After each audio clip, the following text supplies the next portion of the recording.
Sound, camera, action. एक शोख चंचल लड़की जिसके थे कुछ मासूम सपने। हंसनी, मैं तेरी हंसनी। हंसनी, ओ मेरी हंसनी। पर एक हादसे ने बदल दिया उनका जीवन। किस्मत से चलती है ये दुनिया, किस्मत का है खेल। लेकिन उसने खुद को बटोरा और हिम्मत के साथ शुरू किया एक नया जीवन। कैसे नाचे मयूरी। लाखों लोगों के लिए जो बनी उम्मीद की किरण, वो हैं जानी मानी अभिनेत्री सुधा चंद्रन। ओ जाने मन चेहरा तेरा जादू, कोई जादू। आइए आज सुनते हैं इस कार्यक्रम का तीसरा और अंतिम भाग। जान दे जान दे जान जान दे।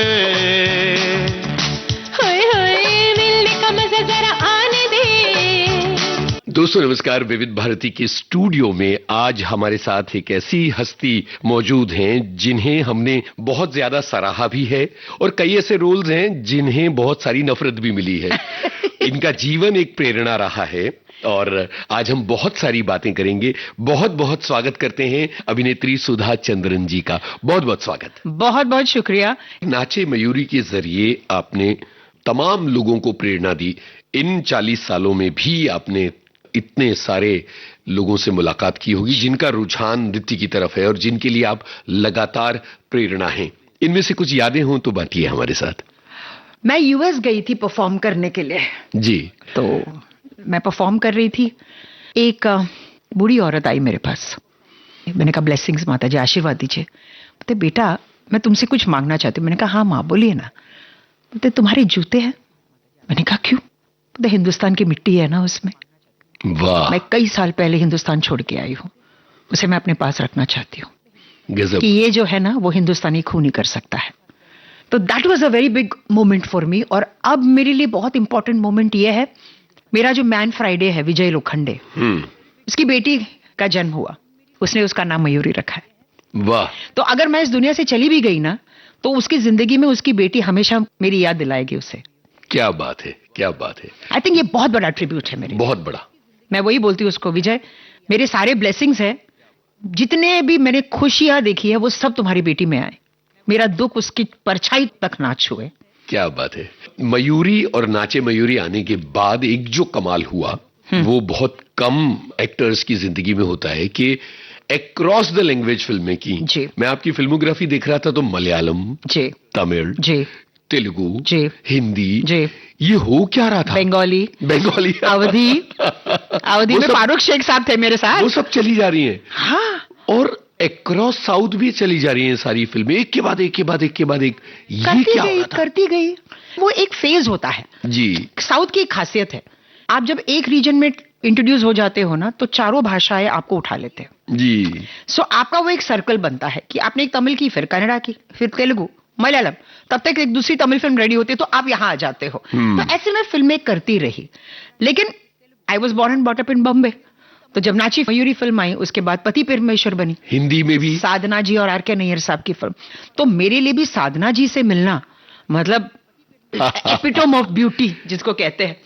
तो जब मैं उनसे मिलने गई तो मैंने वही कहा, मैंने कहा मैम, बोलते बेटा मुझे साधना एज ए एक्ट्रेस मत देखना, सिर्फ एज ए प्रोड्यूसर देखना बस। एंड दिस इज पति परमेश्वर। But nevertheless it was a pleasure working with Dimple Kapadia, क्योंकि उस टाइम पे उनका कमबैक था। जी। माहौल इतना बढ़िया था। मदन जोशी थे हमारे डायरेक्टर। तो हम शूट करते थे उनके बंगले में और साधना जी और आर.के. नैयर साहब लंच में आ जाते थे। और आर.के. नैयर मतलब फूडी, यस। बैठ चलो सब साथ में। They used to leave come from their house to eat food with us. वाह। या सो वो एक माहौल था, बहुत ही घरेलू माहौल था। जी। फिर फिल्में करते रहे, कुछ चली कुछ नहीं चली। तो फिर लोगों ने कहा कि यार भाई ये तो वन फिल्म वंडर है, छोड़ो यार, इसकी उस पे फिल्म पे आधारित हुई इसीलिए वो फिल्म चली। ऐसे थोड़ी होते कि ऐसे लोग थोड़ी ना फिल्म इंडस्ट्री में टिक सकते हैं। तो वो मुझे थोड़ा सा बुरा लगा कि ऐसे लोगों का क्या मतलब है। ये डिफाइन करने वाले एक आम इंसान कौन होता है, वो मुझे हल्का सा लगा। मैंने कहा फिर तो मैं अभी ये इंडस्ट्री नहीं छोड़ूंगी। जी। और आप बिलीव नहीं करोगे, मैं 7 साल घर पे बैठी रही। ओ 7 लॉन्ग ईयर्स। उस दौरान क्या चल रहा था? मैं फोन की तरफ देखती थी कि एक तो फोन आएगा मुझे बुलाने के लिए काम के लिए, लेकिन काम नहीं मिला। 7 years. बट मैं अपना पोस्ट ग्रेजुएशन करती रही. होता ना कि हिंदुस्तान में अब जब वेले बैठे हो तो लोग आके आपसे बात करेंगे, फ्री एडवाइस. तुम क्या फिल्म इंडस्ट्री में कर रही हो, क्या करना है, तुम इतनी इंटेलिजेंट हो, ये करो वो करो. मैंने कहा वो सब कुछ मुझे भी मालूम है मुझे क्या करना है, पर जहां नहीं हो रहा है वहां करना ही इंपॉर्टेंट है. तो मेरे फादर और मदर ने वही कहा कि वी ट्रस्ट यू, तुमको जो करना है करो. तुम पे कोई फाइनेंशियल लायबिलिटी तो है नहीं, अप्पा कमा रहे, तुम इकलौती हो, क्या है, हमारे खर्चे भी बहुत कम है. 7 साल मैं इंतजार करती रही. और 7 साल के बाद जब टेलीविजन का एक दौर शुरू हुआ था, तब मैं गौतम अधिकारी जी से मिली जी. सिनेविस्टा में गई थी जब जुनून चल रहा था. सुनील मेहता साहब से मिली. और आज भी मैं हमेशा बोलती हूँ सुनील मेहता जी को, जब मैं उनसे मिलने गई थी तो मैंने कहा कि सर मुझे काम चाहिए. तो उन्होंने कहा कोई प्रॉब्लम नहीं सुधा, 15 दिन में तुम्हें कॉल आएगा सिनेविस्टा से. मैंने कहा सर ये फिल्मी भाषा और फिल्मी प्रोमिसेस मुझे मत दीजिए ना. बोला तुम जाओ ना बेटा. You will not believe, 10th day I got a call from जुनून. देन दे रिपीटेड मी इन साहिल. वहां से मेरा टेलीविजन का दौर शुरू हुआ. तो मैं वही कहती हूँ कि जो प्रोड्यूसर्स कहते हैं ना कि फिल्मी भाषा बोलते हैं, फिल्मी प्रोमिसेस करते हैं जी, ऐसी बात नहीं है. Sunil Mehta ji was one producer who promised me and give me work. फिर मैं गौतम अधिकारी जी के पास गई. उस वक्त उनका वो सीरीज चलता था कमांडो. मैं रमेश भाटकर की बहुत बड़ी फैन थी. मैंने कहा सर मुझे रमेश भाटकर के साथ एक एपिसोड करना है. बोलते तू एक क्या 10 एपिसोड कर. वहां मैंने किया. Then I did countdown shows with Adhikari. उसके बाद मैंने पीछे पलट के नहीं थी. उसके बाद तो इतने सारी चीजें हैं, बल्कि मुझे लगता है कि फिर वो जो नेगेटिव वाली एक धारा नेगेटिव में तो है ना. एक सीरियल मुझे याद आता है, कहीं किसी रोज. हाँ जी, वो कमाल का था वो, है ना. It changed my life. बिल्कुल. तो उस टाइम पे भी ऐसे मैं वन ऑफ कर रही थी. तो एक होता ना कि आदमी सोचता है, तब तक मेरी शादी भी हो गई थी जी.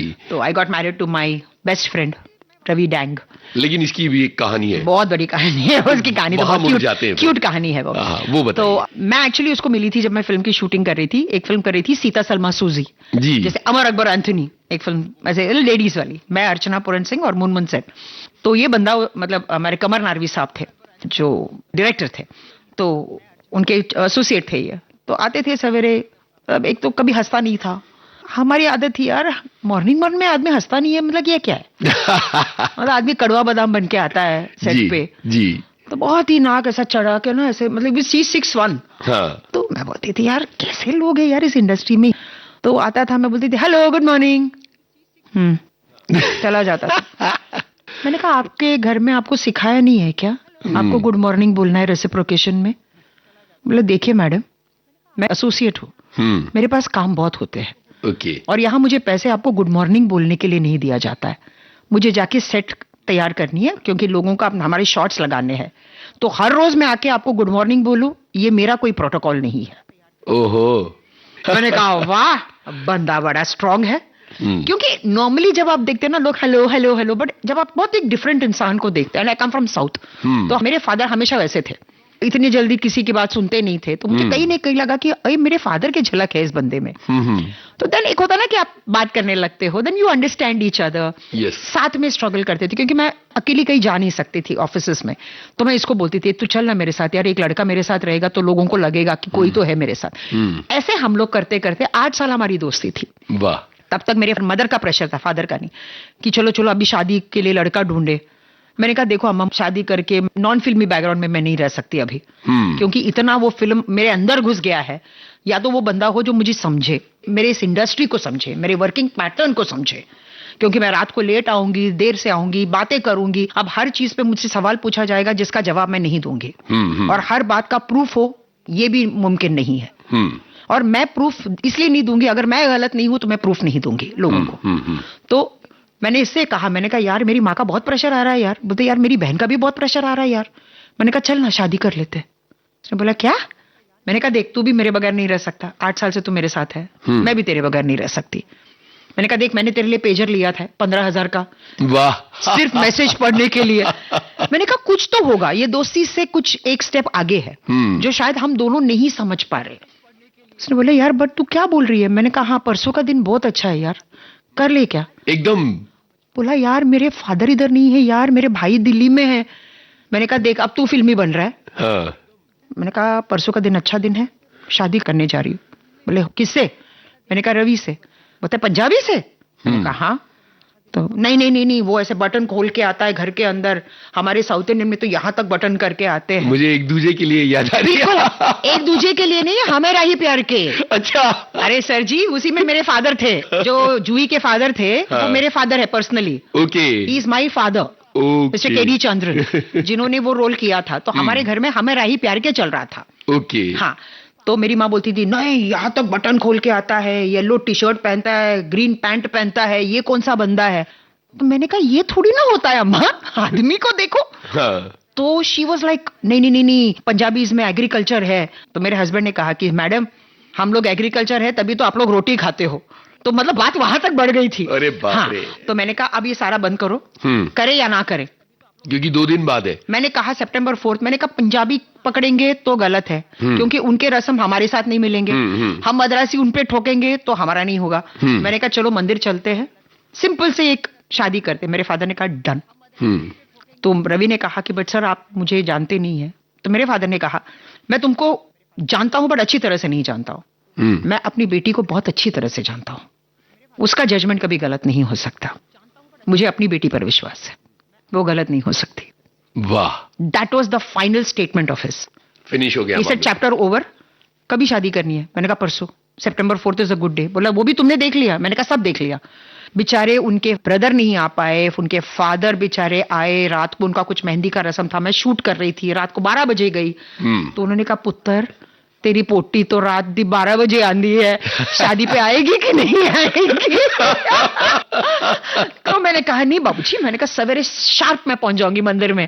ये बात। और उस दिन मेरी माँ बेचारी, जब से मैं पैदा हुई हूं तब से मेरे लिए गोल्ड और साड़ियां बना रही है। हाँ। मेरी शादी में ये करेगी वो करेगी। यूएस। मैंने ब्लाउज भाड़े के लिए, साड़ी मैंने अपने दोस्त का लिया, गहने मेरे पास कुछ नहीं थे। मैंने आर्टिफिशियल ज्वेलरी पहनी और मेरी माँ कोसती रही मुझे, इतने सालों से बीसी डाल डाल के तुम्हारे लिए गोल्ड बनाई, एक बैंगल नहीं पहना, वो प्लास्टिक का बैंगल पहन रही है। माय गॉड, इतनी मतलब जब तक वो थी तब तक मुझे सुनाती गई। देन उस दिन मुझे निकलना था चेन्नई, क्योंकि 5 को मैं परफॉर्म कर रही थी। तो मैं मतलब फटाफट हमने शादी की मंदिर में। फिर उनके सिस्टर ने कहा कि घर आना है, कुछ तेल डालना है, मेहंदी का हाथ, मैंने सब किया। मैंने कहा 5 बजे मेरी फ्लाइट है। मैंने कहा बाय रवि, मैं तेरे को 4 दिन बाद मिलूंगी। 4 दिन बाद मैं फिर घर के अंदर गई। ये तो बड़ा नाटकी है भाई। नाटकी नहीं है, सिचुएशन। क्या बात है।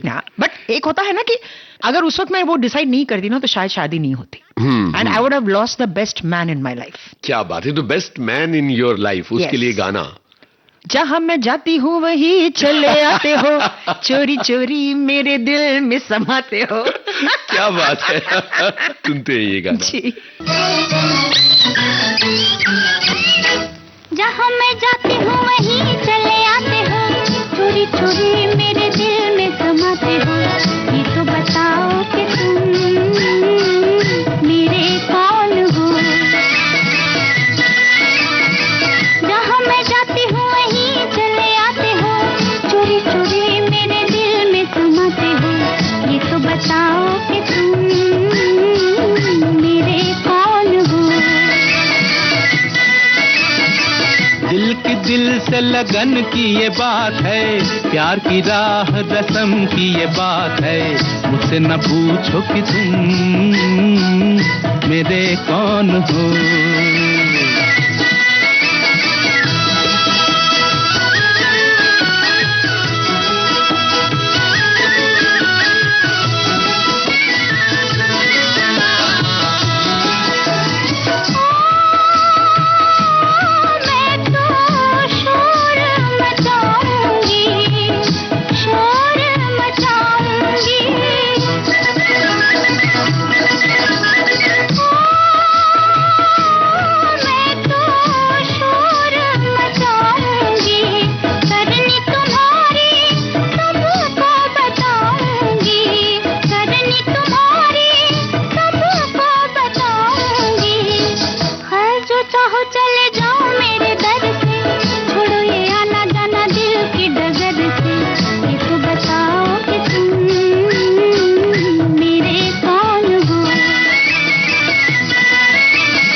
बड़े ज्ञानी ध्यानी को बुलाओ, अभी अभी यहाँ फैसला कराओ, मुझसे न पूछो कि तुम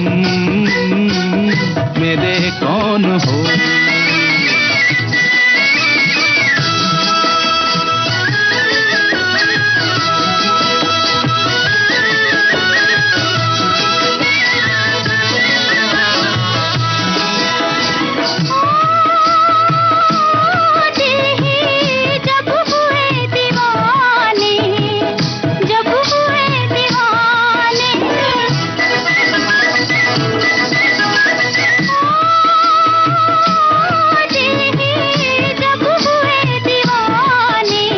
कहना हमारा अब कौन माने, कहना हमारा अब कौन माने। जहाँ मैं जाती हूँ वहीं चले आते हो, चोरी चोरी मेरे दिल में समाते हो। ये तो बताओ कि तुम मेरे कौन हो। मुझसे न पूछो कि तुम मेरे कौन हो। ये तो बताओ कि तुम मेरे कौन हो। भाई एक जरूरी बात जो बीच में रह गई कि एनसीईआरटी की बुक में आपका चैप्टर है क्लास 7 में, CBSE में। जी। It's there on all the governments. हाँ, सारे गवर्नमेंट के बुक्स में है। I am a lesson in CBSE board. Yes. तो जब बच्चों से मिलती होंगी तो वो यही कहते होंगे कि बुक लेकर आते हैं। अच्छा, ये But आपो ये जो बुक्स है ना सिलेबस में, वो बुक जी। लेकर आते हैं मेरे पास, क्योंकि अक्सर मैं स्कूल्स में शूटिंग करती हूँ। आई स्टिल रिमेम्बर, मैं राजमंड्री से एक तेलुगु सील कर रही थी, राजमंड्री से बहुत इंटीरियर में मैं कर रही थी। तो वहां मैं बैठी थी तो कुछ 50 स्टूडेंट्स आ गए। मैडम मैडम स्टोरी मैडम सुधा मैडम। तो मुझे इतना अच्छा लगा कि आने वाली पीढ़ी हाँ, आपके बारे में they are learning about you. Yes, और वो भी अपने क्लास के सब्जेक्ट में। यस, क्योंकि हम जब किताबों में पढ़ते थे तो वो सारे शख्स इस दुनिया से चले गए थे। जी। जैसे हम गांधी जी के बारे में या कोई भी एक इंडियन हीरो के बारे में जो भी हो। तो ये बहुत अच्छा लगता है कि जब बच्चे अपना किताब लेके आते हैं, मैडम ऑटोग्राफ मैडम, वाह, ऑन द बुक मैडम। सो ये बहुत अच्छा लगता है। बिल्कुल। इसीलिए मैंने कहा रियल लाइफ हीरो तो चलो मेहनत से, लोगों के प्यार से हम बन गए, बट ये जो एक है ना रियल ये लाइफ असली जिंदगी है। कि मेरे फादर हमेशा ये कहते थे एक्सीडेंट के बाद कि सुधा याद रखना कि तुम यहाँ एक पर्पस के लिए आई हो।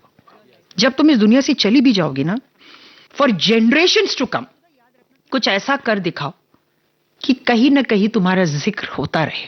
वाह, and I could fulfil his promise. जो ड्रीम उन्होंने मेरे लिए देखा था वो मैं कर पाई। बिल्कुल। फिल्मों के अलावा आपकी जिंदगी पर एक किताब भी लिखी गई है, जी। उसके बारे में बताइए। मैं उसको ज्यादा तवज्जो नहीं देती क्योंकि मुझे ऐसा नहीं लगता है कि मैं इतनी बड़ी हस्ती हूं कि मेरे बारे में किताबें लिखी जाए, क्योंकि मैं दिल से भारतीय नारी हूं, जी। दिल से हिंदुस्तानी हूं। जो मुझे दिखता है ना उसका असर मुझ पे ज्यादा पड़ता है। तो जब मैं खुलेआम यहाँ घूम ही रही हूँ, आप लोगों के बीच आ रही हूँ, रोज टेलीविजन पे आके यार तो डरा रही हूँ या धमका रही हूँ तो लोग मुझे देख ही रहे हैं। तो नेगेटिव तो खैर हर कोई जानता है। आज हमारी ऑडियंस बहुत इंटेलिजेंट है कि जी, चलो ये तो रोल कर रही है, ये एक्टिंग है। दे नो कि इस औरत ने कुछ काम किया है, कुछ तो इस औरत ने हासिल किया है। जी। तो they look up to me. तो सीइंग इज बिलीविंग।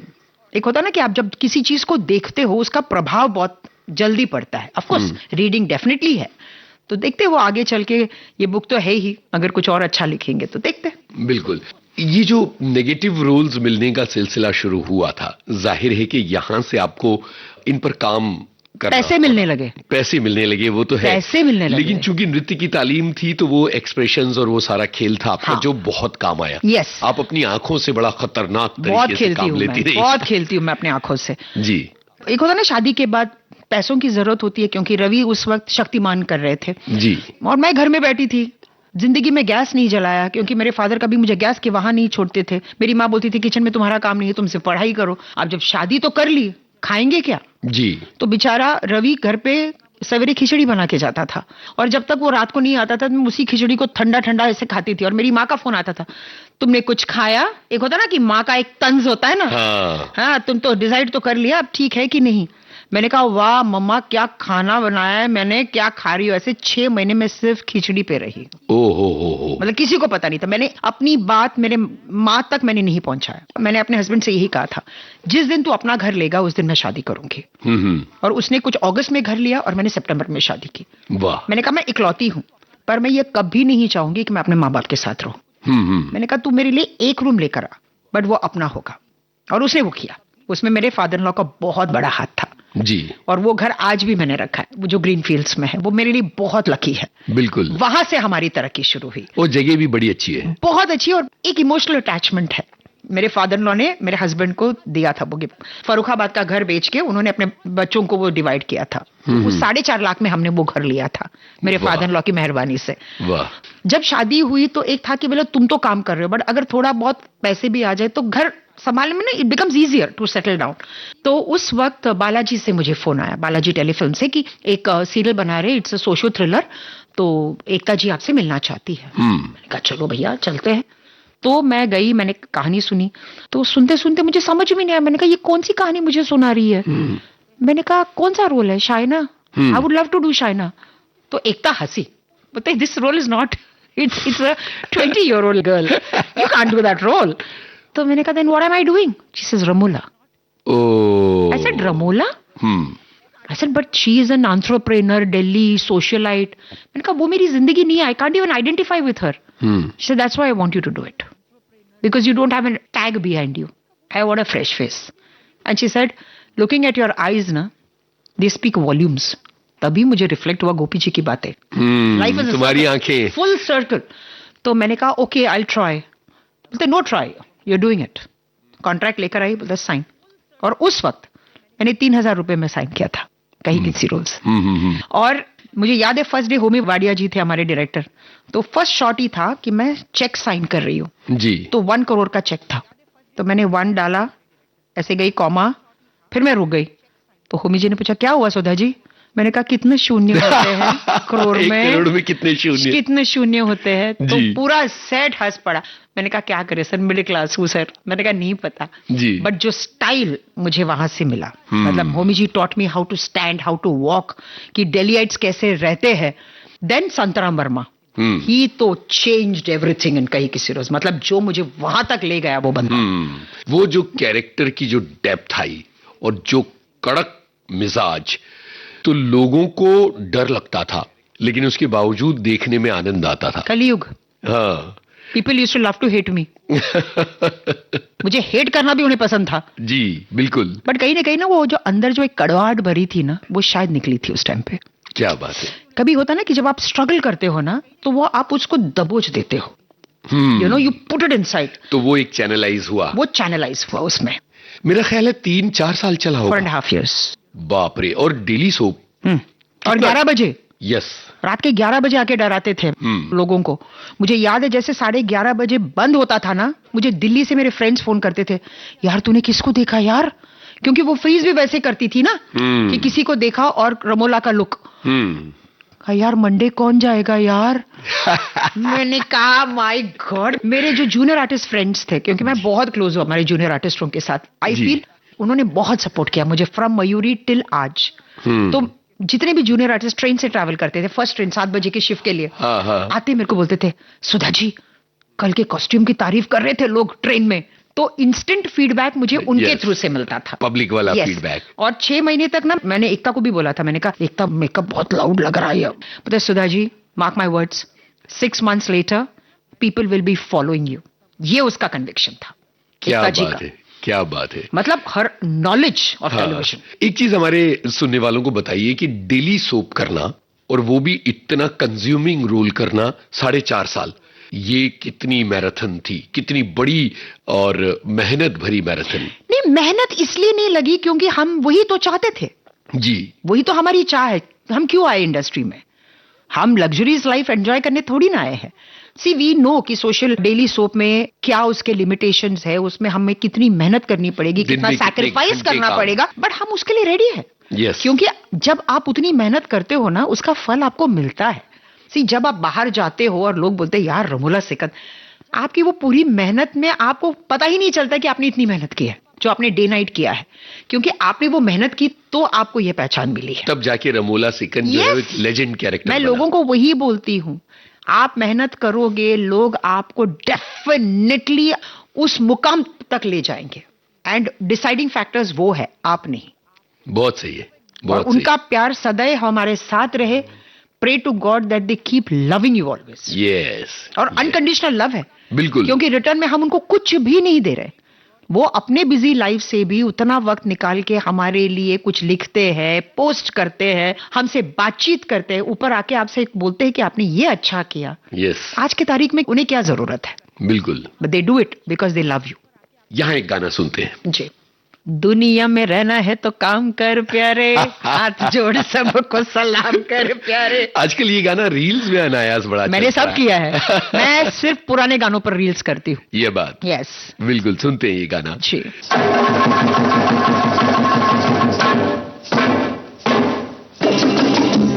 मेहरबानो, कदरदानो, दोस्तों, यारो, अरे खेल देखो खेल।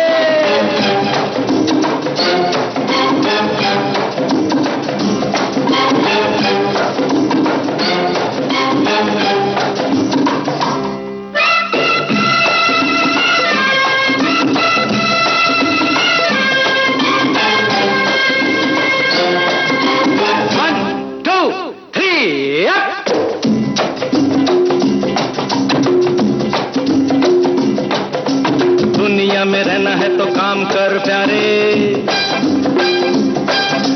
हाथ जोड़ सबको सलाम कर प्यारे। दुनिया में रहना है तो काम कर प्यारे, हाथ जोड़ सबको सलाम कर प्यारे। वरना ये दुनिया जीने नहीं देगी, खाने नहीं देगी, पीने नहीं देगी। खेल कोई नया सुबह शाम कर प्यारे।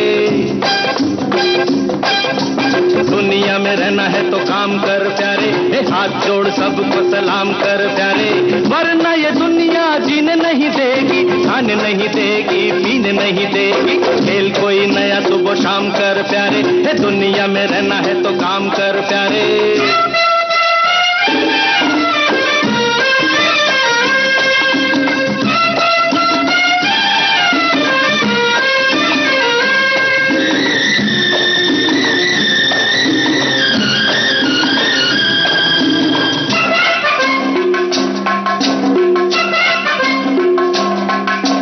पैसे बिना दुनिया में रोटी नहीं मिलती,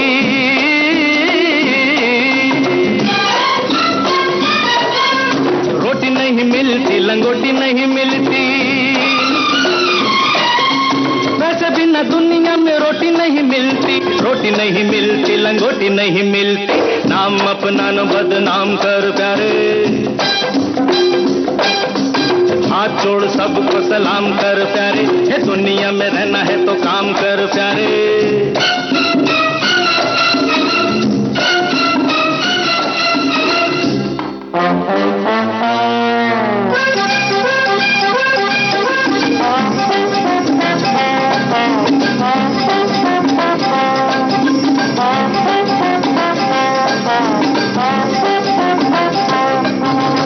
एक दिन तेरे मेरे ख्वाब होंगे पूरे,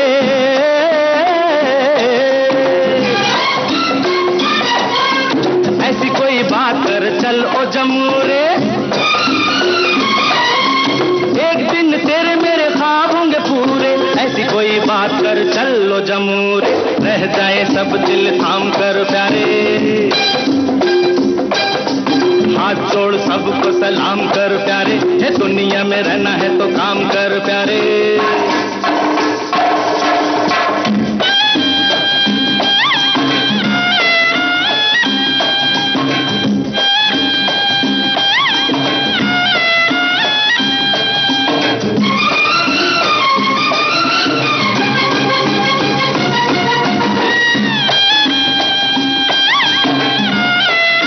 ऊपर वाले को याद कर। टांगे में लगी जैसे घोड़ी चली जाए,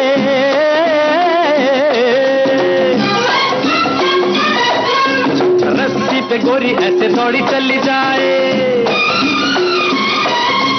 टांगे में लगी जैसे घोड़ी चली जाए, रस्सी से गोरी ऐसे दौड़ी चली जाए, चल घर चले राम राम कर प्यारे।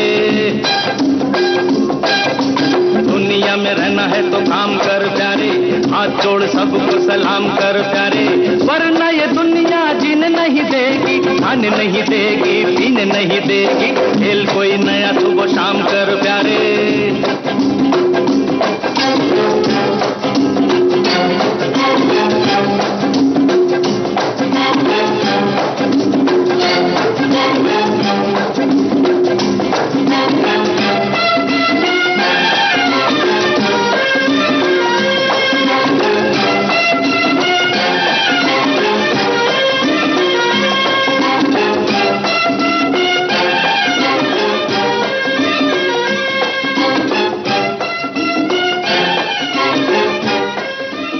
अच्छा, इतना सारा काम लगातार चलता रहा, टेलीविजन में आप सक्रिय हो गई, डांस कहीं?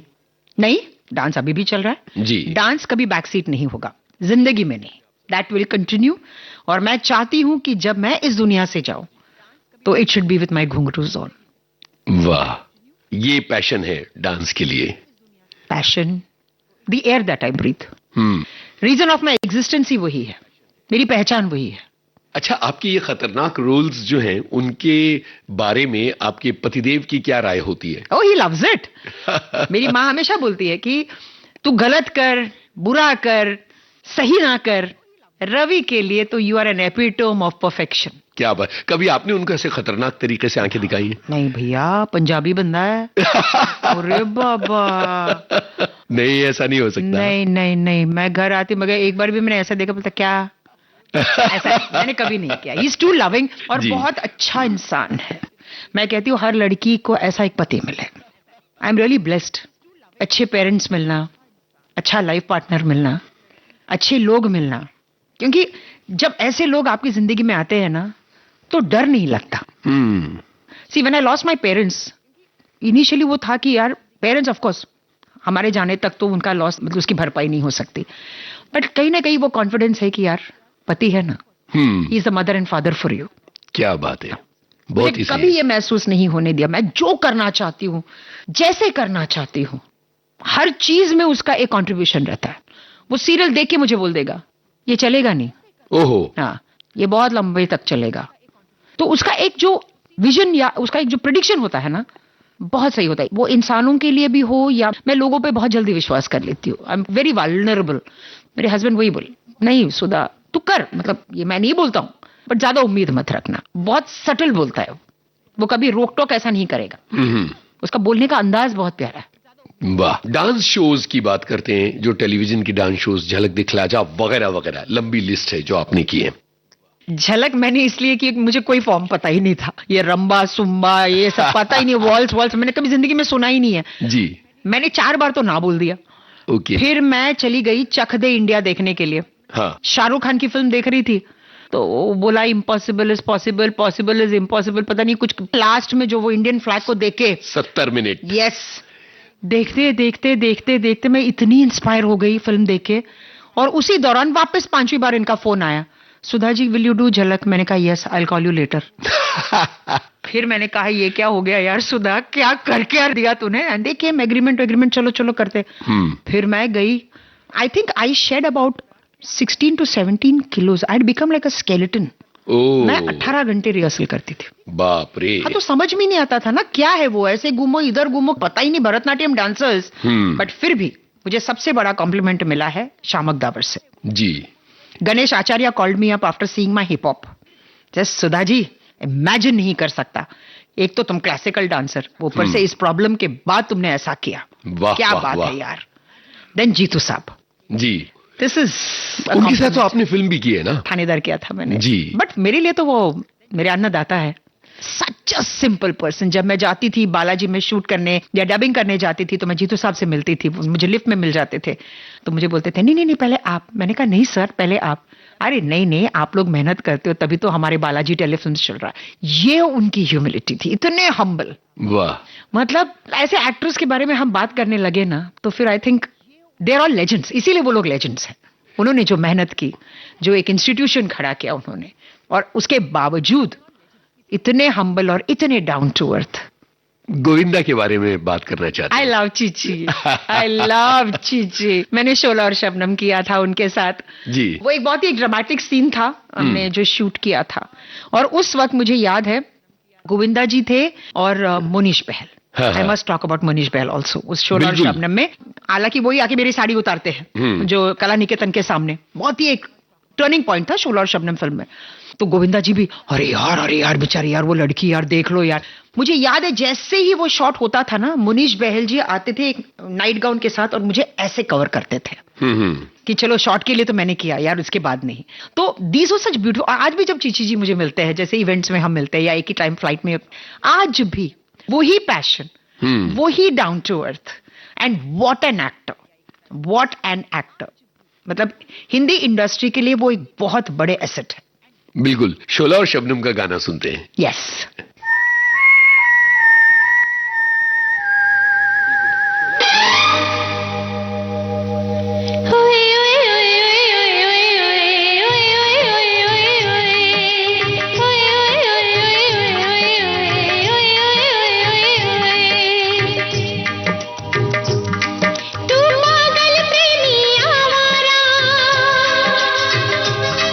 दिल तेरी मोहब्बत का मारा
अच्छा, मुझे ये बताइए कि इतने सारे साल लगातार टेलीविजन करके सब कुछ बदल रहा है, टेक्नोलॉजी बदल रही है, कहानियां बदल रही हैं, ओटीटी आ गया है, अभी आपको क्या फील होता है?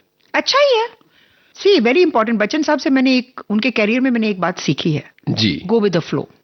एंड बच्चन साहब एक ऐसे एक्टर है जिन्होंने वक्त के साथ अपने आप को मोल्ड किया है और ये प्रूव किया है कि कोई भी जनरेशन आए, फिल्म मेकिंग में कोई भी टेक्निक्स आप लेकर आइए, he is one actor who proves his talent with every passing year. सही बात है। Move with time. जैसे वो मतलब एक नए डायरेक्टर को भी ऐसे देखते हैं, पैशन के साथ उसको फॉलो करते हैं, उनके हर चीज को फॉलो करते हैं। हालांकि उनके एक्सपीरियंस के सामने शायद जो आज के डायरेक्टर्स हैं वो बहुत ही छोटे होंगे, पर ना वो कोई सजेशन देते हैं, कुछ नहीं, जो डायरेक्टर बोलते हैं वो सुनते हैं। एंड टाइम पंक्चुअलिटी जबरदस्त।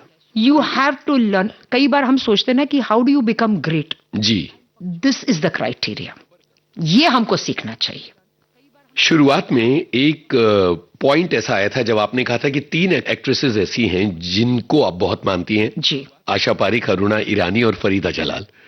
तो अरुणा जी के बारे में तो बातें हो गई, बाकी दोनों के बारे में बातें बची हुई थी। मैंने सोचा कि सही जगह आएगी, वहां पूछूंगा। आशा जी के बारे में मैं ये जरूर कहूंगी बिकॉज वो पहली डांसिंग स्टार थी जिनको हम हिंदी फिल्म में देखते थे कि आशा जी है तो डांस है तो गाने अच्छे हैं, जो हम विविध भारती में सुनते थे। Again coming back to the same thing. तो जब उन्होंने बाजी पायल, she was making on all dancers, जी, तब उस टाइम का एक पॉडकास्ट था वो, जब मैं उनसे मिलने गई उनके बंगले में, संगीता के बगल में उनका बंगला था। तो मुझे याद है घर भी इतना खूबसूरत, मतलब she had made in that Rajasthani धोलपुरीज। तो मैं ऊपर गई, आशा जी बैठी थी वही ग्रेस में, वाह, और बगल में उनकी माँ का फोटो, और उनकी माँ का नाम सुधा है। वाओ। हाँ, तो मैं गई, मैंने कहा Asha ji such a pleasure meeting you. And जैसे वो एंकर करती थी, जो इंटरव्यू कर रही थी, उनके जो एक्सपीरियंसेस को हमारी जिंदगी के साथ जो जोड़ रही थी। हम तो अपनी बात कर रहे थे, बट उस इंटरव्यू के दौरान हम उनसे बहुत कुछ सीख रहे थे। क्या बात है। यस, वाह। See podcast is not just giving, it's also taking. Yes, क्योंकि आप उनसे भी बहुत कुछ सीखते हो। आपको पता नहीं रहता है कि जिंदगी में किस पड़ाव में वो आप यूजफुल हो सकता है। Perfect. This is very important. So for me Asha ji is, then I was anchoring a show where Asha ji was a जज। तो वापस हमारी मुलाकात हुई। तो she defines, she says age is just a number, be it Asha ji, be it Waheeda ji, they have defied age. Yes, बिल्कुल। आशा जी के लिए गाना तो होना चाहिए ना। काटा लगा इंस्टेंटली सुनते हैं।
तेरी बेरी के नीचे हाय रे पिया, आहारे आहारे आहारे पिया, कांटा लगा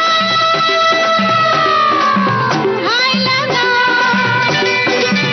आजा राजा बंगले के पीछे तेरी बेरी के नीचे हाय रे पिया।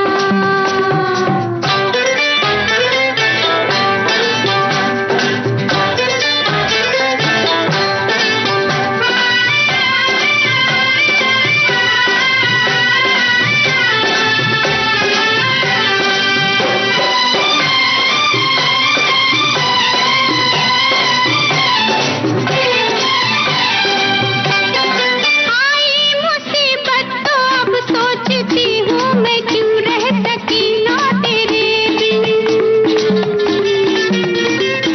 सच ही तो कहती थी सखियाँ फंसेगी तू एक दिन,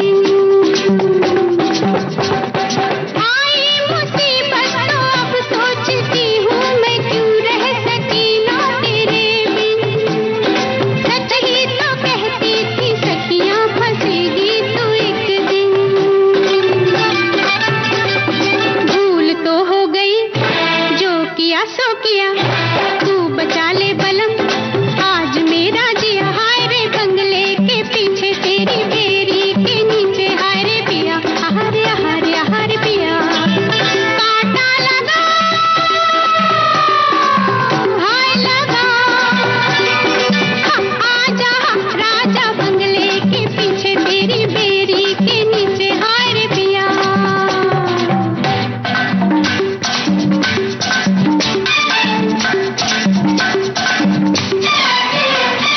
सबको पुकारे अनाड़ी न समझे ये मिलने का सारा जतन है, कैसे बताऊं ये चाहत की सैया चुभन है, सबको पुकारे अनाड़ी न समझे ये मिलने का सारा जतन है, कैसे बताऊं ये चाहत की सैया चुभन है, ये वो कांटा सजन जाए लेकर जिया, नैन सुई लगे तो निकले पिया, हाय रे बंगले के पीछे तेरी बेरी के नीचे हाय रे पिया, आहारे आहारे आहारे पिया, कांटा लगा हाय लगा, आजा राजा बंगले के पीछे तेरी बेरी के नीचे हाय रे पिया, हाय रे पिया, हाय रे। अब फरीदा जी की बातें जी, करते हैं। फरीदा जी से मैंने एक बात सीखी है, of course she is a fantastic actress. मैं बहुत जेलस फील करती थी बिकॉज वो राजेश खन्ना की हीरोइन बनी थी। लेकिन मुझे याद है जब मैं फरीदा जी के साथ एक सीरियल कर रही थी धड़कन करके, हाँ, तो ऐसे ही बैठे थे सब मेकअप रूम में, तो एक नई लड़की आई, एक होता ना आया, अपना मेकअप बॉक्स रखा, अपना मेकअप शुरू किया, मैडम उठी, फरीदा जी, बोला नमस्ते, मेरा नाम फरीदा जलाल है और मैं एक्ट्रेस हूँ। ओहो, ये बात मैंने उनसे सीखी, ये बात मैंने फरीदा जी से और शशि कपूर साहब से सीखा है। क्या क्योंकि मैं बात है? आरके में शूट कर रही थी और जी। मैं निकल रही थी गाड़ी से, तो मेरी हेडरेसर ने कहा, तब आई थिंक अजूबा का सेट लगा रहे थे शशि साहब, तो मेरी हेडरेसर ने बोला कि शशि साहब बैठे, शशि साहब। मैंने कहा यार वो मुझे नहीं पहचानते, मैं उतरूंगी वो बोलेंगे तू कौन है। बोलते सुधा जी उतर जाओ, अच्छा नहीं है, उतर जाओ। मैंने कहा तू चुप रहे, वो तो हमको देख भी नहीं रहे। मैंने कहा चल निकल जाते गाड़ी में। ऐसी गाड़ी जा रही थी, सर सामने आए, अरे बाप रे। इस नाचीज को शशि कपूर कहते हैं। वो दिन और आज का दिन, कोई भी एक्टर हो पहले जाके मैं बोलती हूँ नमस्कार सर, मैं सुधा चंद्रन। देखिए क्या होता है कि आपको सिखाने का एक अलग अंदाज होता है। यस, बिल्कुल। ये मैंने फरीदा जी से सीखा और मैंने शशि साहब से सीखा। क्या बात है। फरीदा जी इस आज भी मिलती है तो इतना प्यार से मिलती है, आप उनको किसी दायरे में नहीं डाल सकते। She is an bundle of talent. Yes, तो उनके लिए भी गाना हो जाए। सुन सुन कसम से, डैनी साहब का गाना। क्या बात है, काला सोना। काला सोना। ये फिल्म भी याद है आपको? सब कुछ याद है मुझे, मैं एक्चुअली फिल्मी कीड़ा हूं मैं।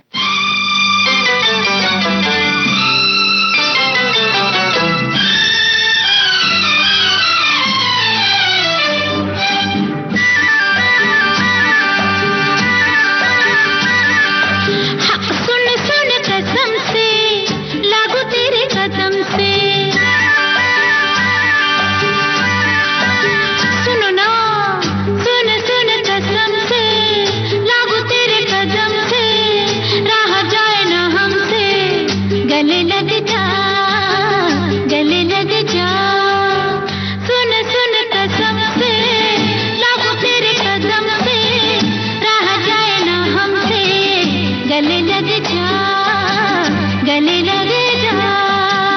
सुन सुन कसम से लागो तेरे कदम से, ना उलझ रे हमसे, तू चली जा, तू चली जा।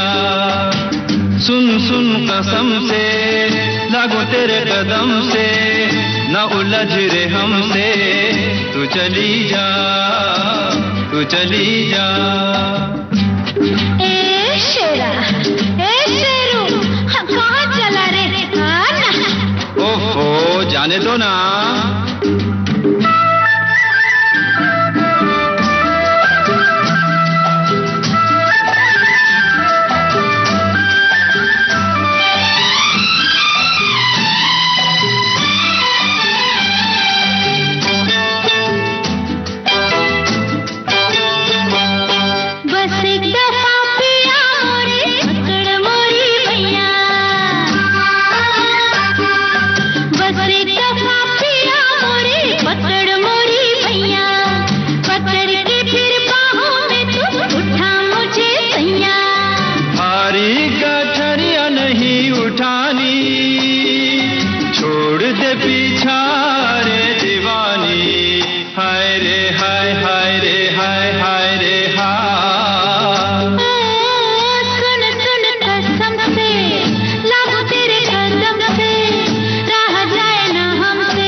तू चली जा, तू चली जा।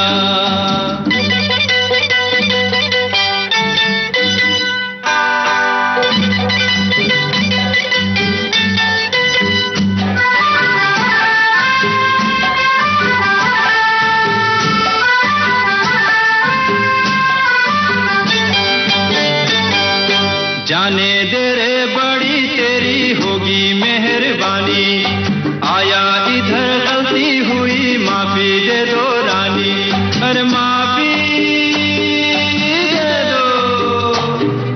जाने दे रे बड़ी तेरी होगी मेहरबानी, आया इधर गलती हुई माफी दे दो रानी।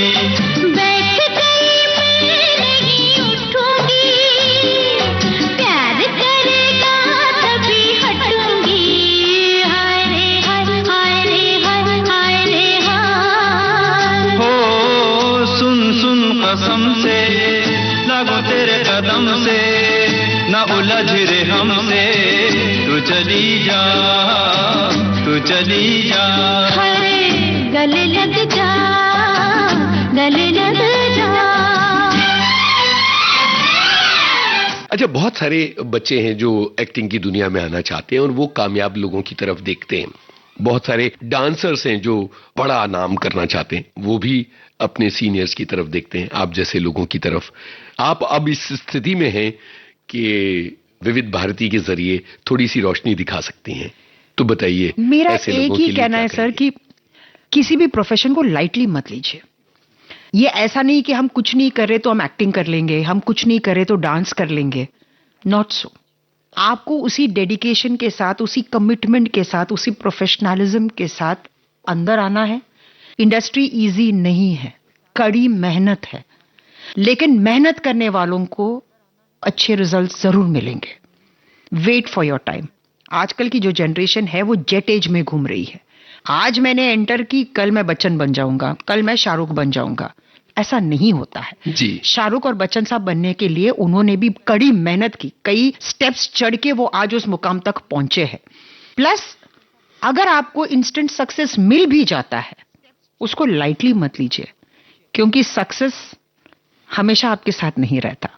जब आप ऊपर चढ़ते हो ना, जिन लोगों को आप उस सीढ़ियों में मिलते हो उनको अपने साथ लेकर जाओ, क्योंकि सक्सेस के बाद जब आप नीचे उतरोगे ना, इन्हीं लोगों से आपकी मुलाकात होगी और वो आपको हेल्प करेंगे जब आप नीचे उतर रहे हो। क्या प्यारी बात आपने बोली है। मुझे लगता है ये बहुत सही जगह है जहां हम इस बातचीत को विराम दे सकते हैं। जी बिल्कुल, बहुत अच्छा लगा और उम्मीद करती हूँ कि बहुत ही जल्द हम फिर मिलेंगे। एंड वंस अगेन ढेर सारी शुभकामनाएं। बहुत शुक्रिया। Thank you, pleasure. Thank you. तो दोस्तों, अभी आप सुन रहे थे बॉम्बे टॉकीज कार्यक्रम में जानी मानी अभिनेत्री सुधा चंद्रन से यूनुस खान की बातचीत का तीसरा और अंतिम भाग। चलने से पहले आपको बता दें, इस कार्यक्रम में हमारी रिकॉर्डिंग इंजीनियर किरण बंग।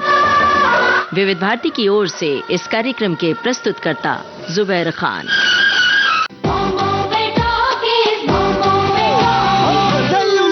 डिजिटल अपना बॉम्बे टॉकीज।